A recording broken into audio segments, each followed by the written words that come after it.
We are getting some new reaction to the sentence being recommended for a D.C. rabbi who pleaded guilty to secretly videotaping women in a sacred bath. In a recent memo, the U.S. Attorney asked that Barry Freundel get 17 years in prison.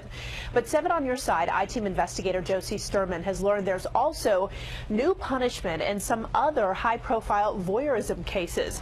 She's in our newsroom with the details. Josie?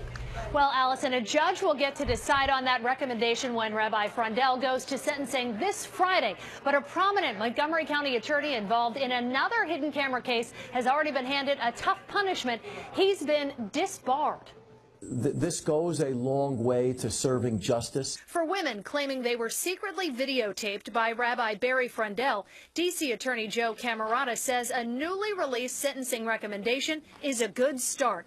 He represents a handful of victims in the Freundel case and says his clients have different perspectives on the more than 17-year sentence recommended by the U.S. Attorney. Secretly recording somebody in their most intimate moments of their life, that's a bad thing.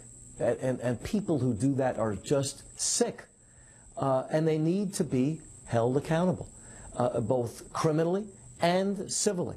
As Freundel faces criminal punishment, the man involved in another high-profile peeping case is dealing with civil repercussions. The 7 on Your Side I-Team has learned Montgomery County Attorney Dennis Van Dusen was just disbarred on Friday after taking a guilty plea in a case where prosecutors say he secretly recorded tenants in an apartment he rented out. We have seen this before. But when it happens, Camerata says the impact is staggering. He says his firm is also representing a service member in Maryland who was secretly recorded, they claim, by a superior he shared an apartment with.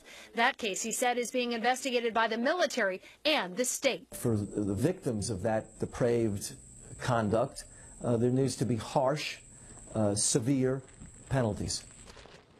As for the penalties for Rabbi Freundel, the prosecutor's recommended sentence, it's just a suggestion. Ultimately, the judge will make the final decision on how much time Freundel will serve on Friday.